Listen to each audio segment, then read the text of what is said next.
ओम शांति। ओम शांति। ओम शांति। 23/2/24 प्रातः मुरली। ओम शांति। बाप दादा मधुबन। मीठे बच्चे, अपना चार्ट रखो तो पता लगे कि हम आगे बढ़ रहे हैं या पीछे हट रहे हैं। देह अभिमान पीछे हटाता है, देही अभिमानी स्थिति आगे बढ़ाती है। प्रश्न है, सतयुग के आदि में आने वाली आत्मा और देरी से आने वाली आत्मा में मुख्य अंतर क्या है?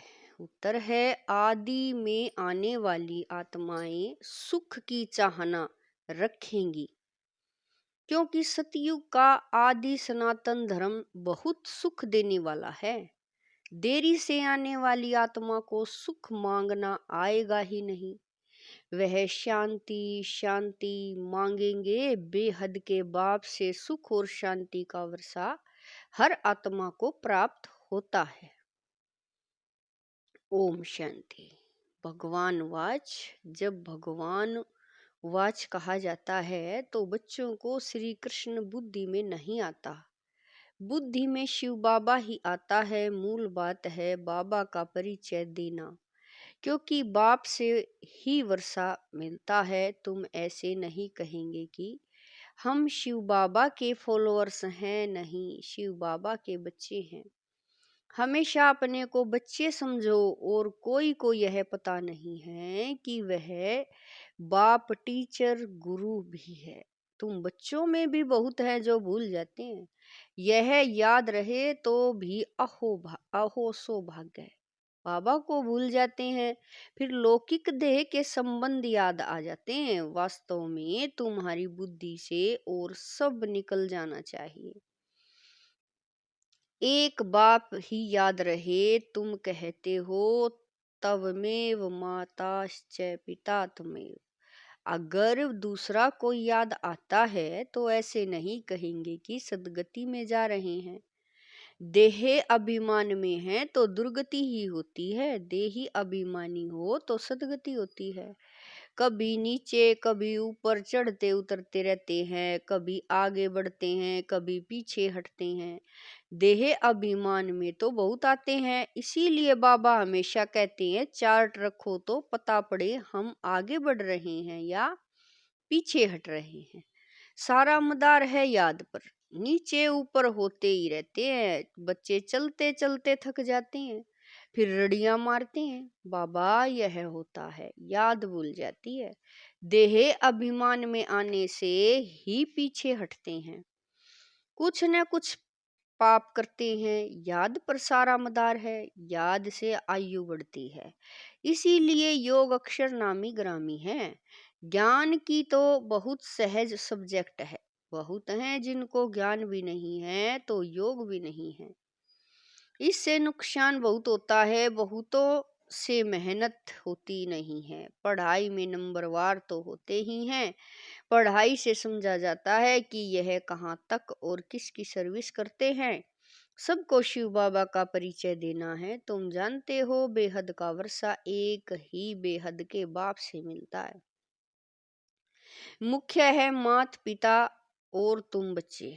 यह हुआ ईश्वरीय कुटुंब। और कोई भी, बाबा कह रही हैं, और कोई की भी बुद्धि में यह नहीं होगा कि हम शिव बाबा की संतान हैं। उनसे ही वर्षा लेना है। एक बाप को ही याद करना है, वह भी निराकार शिव बाबा है। परिचय ही ऐसे दो। वह तो बेहद का बाप है, उनको सर्वव्यापी कैसे कह सकेंगे?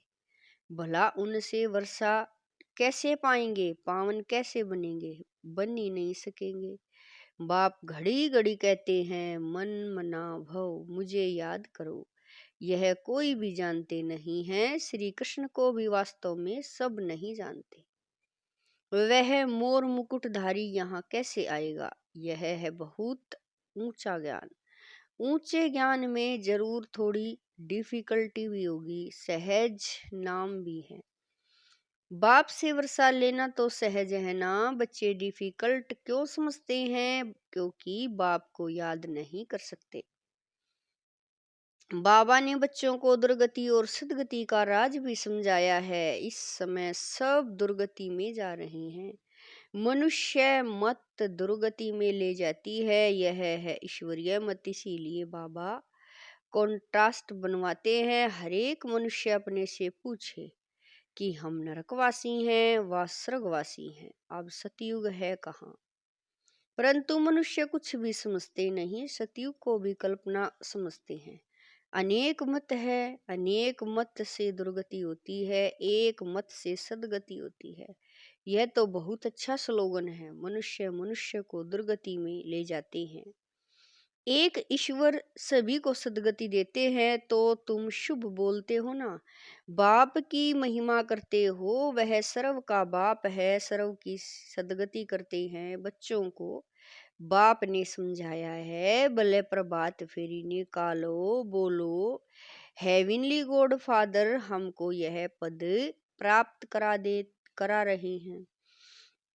अब नरक का अंत आने वाला है, समझाने में मेहनत तो करनी पड़ती है। एरोप्लेन से पर्चे गिरा सकते हो। हम तो एक ही बाप की महिमा करते हैं, वो ही सर्व का सदगति दाता है। बाप कहते हैं, बच्चे मैं तुमको सदगति देता हूँ, फिर तुमको दुर्गति देने वाला कौन कहा जाता है? आधा कल्प है हेविन, फिर हेल। रावण राज्य माना ही आसुरी राज्य, नीचे ही गिरते आते हैं उल्टी रावण की मत से। पतित पावन एक ही बाप है, हम बाप से विश्व का मालिक बन रहे हैं। इस शरीर से भी मोह निकाल देना है। अगर हंस बगुले इकट्ठे होंगे तो मोह कैसे निकलेगा? हर एक की सरकमस्टांग देखी जाती है। हिम्मत है, अपना शरीर निर्वाह आप ही कर सकते हो, तो फिर ज्यादा झंझट में क्यों फंसते हो? पेट बहुत नहीं खाता, बस 2 रोटी खाओ और कोई फुरना नहीं। फिर भी अपने से प्रण कर लेना चाहिए कि बाप को ही याद करना है, जिस से सब विक्रम विनाश हो जाए। इसका मतलब यह नहीं कि धंधा नहीं करना। धंधा नहीं करेंगे तो पैसा कहाँ से आएगा? भीख तो नहीं मांगना है, यह तो घर है, शिव बाबा के भंडारे से खाते हैं। अगर सर्विस नहीं करते हैं तो मुफ्त में खाते हैं, तो गोया भीख पर चलना होता है। 21 जन्म फिर सर्विस करनी पड़ेगी। राजा से लेकर रंक तक सब यहाँ हैं, वहां भी हैं, परंतु बहुत सदैव सुख है। बाबा कह रहे हैं, राजा से लेकर रंक तक सब यहाँ हैं, वहां भी हैं, परंतु वहां सदैव सुख है, यहाँ सदैव दुख है। पोजीशन तो होती है ना, बाप से पूरा योग रखना है, सर्विस करनी है, दिल से पूछना है कि हम यज्ञ की कितनी सेवा करते हैं।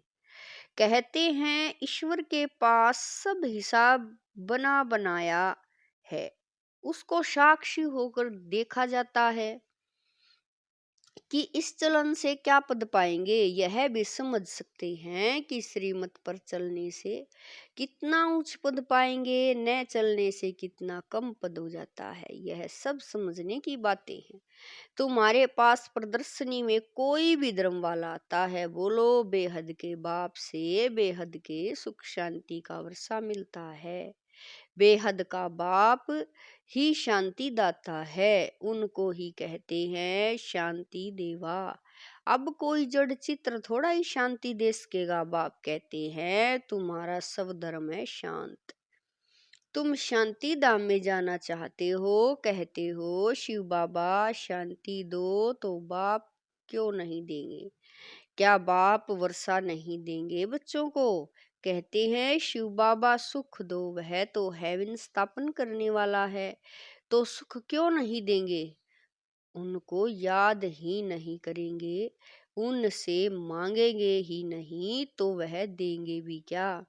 शांति का सागर तो बाबा ही है ना। तुम सुख चाहते हो, बाप कहते हैं शांति के बाद फिर सुख में आना है। पहले पहले जो आएगा वह सुख पाएगा, देरी से आने वालों को सुख मांगना आएगा ही नहीं, वह मुक्ति ही मांगेंगे। पहले सब मुक्ति में जाएंगे, वहां तो दुख होता ही नहीं। तुम जानते हो हम मुक्ति धाम में जाकर फिर जीवन मुक्ति में आएंगे, बाकी सब मुक्ति में चले जाएंगे। इसको कयामत का समय कहा जाता है। सबका हिसाब किताब चुकतू होने वाला है। जानवरों का भी हिसाब किताब होता है ना। कोई कोई राजाओं के पास रहते हैं, उन्हों की कितनी पालना होती है। रेस के घोड़ों की कितनी संभाल होती है, क्योंकि घोड़े तीखे होंगे तो कमाई अच्छी होगी, धनी जरूर प्यार करेंगे। यह भी ड्रामा में नूंद है। वहां यह होते ही नहीं। यह रेस आदि बाद में शुरू होती है। यह सारा बना बनाया खेल है। सृष्टि के आदि मध्य अंत को भी अब तुम जान गए हो। आदि में बहुत थोड़े मनुष्य होंगे। हम विश्व पर राज्य करते रहेंगे। हरेक समझ सकते हैं कि हम बन सकते हैं व नहीं। हम बहुतों का कल्याण करते हैं, इसमें मेहनत करनी पड़े जबकि बाप मिला है। दुनिया वाले तो आपस में लड़ते झगड़ते रहते हैं, विनाश के लिए क्या क्या बनाते रहते हैं। ऐसे ऐसे बॉम्ब्स बनाते हैं जिससे आग लग जाए।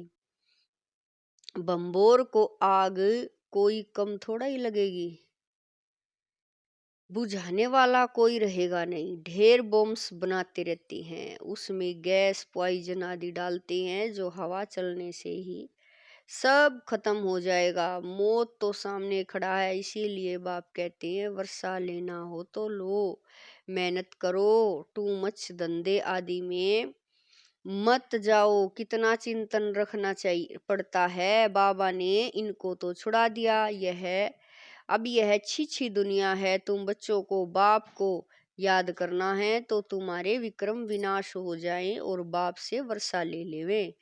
बहुत प्यार से याद करना है। लक्ष्मी नारायण का चित्र देखने से ही दिल खुश हो जाता है। यह हमारा एम ऑब्जेक्ट है। भले पूजा करते थे, परंतु यह मालूम थोड़ा ही था कि हम यह बन सकते हैं। कल पुजारी थे, आज पूज्य बन रहे हैं। बाबा आया तो पूजा छोड़ दी। बाप ने विनाश और स्थापना का साक्षात्कार कराया ना। हम विश्व के मालिक बनते हैं। यह तो सब खत्म होना है, फिर हम क्यों न बाप को याद करें। अंदर में एक की ही महिमा गाते रहते हैं। बाबा आप कितने मीठे हो। तुम जानते हो हम सब आत्माओं का बाप वह एक ही है। उनसे ही वर्षा मिलता है। हम भक्ति मार्ग में उनको याद करते हैं। वह परम धाम में रहने वाला है, इसीलिए तो उनका चित्र भी है। अगर आया न हो तो चित्र क्यों होता। शिव जयंती भी मनाते हैं, उनको कहा ही जाता है परम पिता परमात्मा। बाकी तो सबको मनुष्य या देवता कहा जाता है।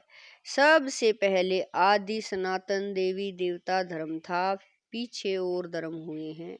तो ऐसे बाप को कितना प्यार से याद करना चाहिए। भक्ति मार्ग में तो बहुत रड़िया मारते हैं, अर्थ कुछ भी नहीं जानते। जो आया महिमा करते रहते हैं। अनेक स्तुतियां हैं। बाप की स्तुति क्या करेंगे। तुम ही कृष्ण हो, तुम ही व्यास हो, तुम ही फलाना हो। यह तो गलानी हुई। बाप का कितना अपकार करते हैं। बाप कहते ड्रामा अनुसार यह सब मेरा अपकार करते हैं, फिर मैं आकर सर्व का उपकार सर्व की सदगति करता हूँ। मैं आया हूँ नई दुनिया स्थापन करने। यही हार जीत का खेल है। 5000 वर्ष का बना बनाया ड्रामा है। इसमें जरा भी फर्क नहीं हो सकता। यह ड्रामा का राज बाप बगैर कोई समझा न सके। मनुष्य मत तो अनेक निकलती रहती हैं, देवता मत तो मिलती ही नहीं। बाकी है मनुष्य मत, हरेक अपना अकल निकालते रहते हैं। अब तुमको और कोई को भी याद नहीं करना है। आत्मा सिर्फ अपने बाप को याद करती रहे। मेहनत करनी है, जैसे भक्त भी मेहनत करते हैं ना। बहुत श्रद्धा से भक्ति करते हैं। जैसे वह भक्ति है तुम्हारी, फिर है ज्ञान की मेहनत। भक्ति में कम मेहनत करते हैं क्या। गुरु लोग कहते रोज 100 माला फेरो, फिर कोठरी में बैठ जाते हैं। माला फेरते फेरते घंटा लग जाता है, बहुत करके राम राम की धुनी लगाते हैं। यहाँ तो तुमको बाप की याद में रहना है, बहुत प्यार से याद करना है। कितना मीठे से मीठा बाबा है, सिर्फ कहते हैं मुझे याद करो और दैवी गुण धारण करो। खुद करेंगे तब दूसरों को भी रास्ता बताएंगे। बाप जैसा मीठा और कोई हो नहीं सकता। कल्प के बाद तुमको मीठा बाबा मिलता है, फिर पता नहीं ऐसे मीठे बाप को क्यों भूल जाते हो।